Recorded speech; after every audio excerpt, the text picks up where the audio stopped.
For me personally, 2022 was about family, about being able to spend much more time with my loved ones than in previous years. It was also about community, as I live in a very large compound here in Shanghai with about 5,000 people. And this year I got the opportunity to personally get to know many of them.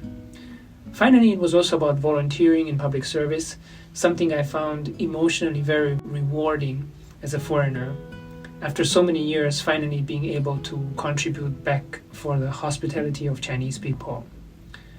My first New Year experience was in 2006, 17 years ago in Shanghai.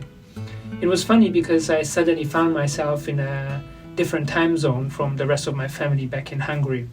And of course, New Year arrived 7 hours earlier here, so they had to call me during the afternoon, whereas I would need to call them the next day morning. Over the years, I've learned that China has a different rhythm from the rest of the world, in the sense that when you say end of the year, many people will understand something like January or February, depending on which day the Chinese New Year will fall in that particular year.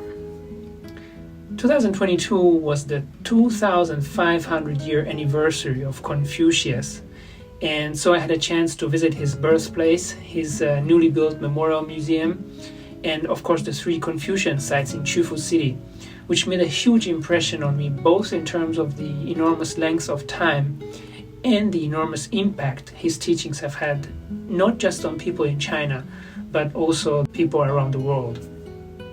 China has made achievements in many aspects in 2022, such as the successful hosting of the Winter Olympics. In fact, Beijing is the only city in the world to have hosted both the Summer Olympics and the Winter Olympics. I believe that no other country would have been able to organize this event in the way that China did, with separating sporting venues into a giant Olympic bubble.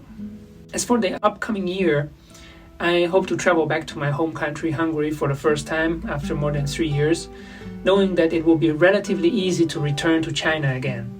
I believe 2023 will be a year of recovery and normalization for the world and for China.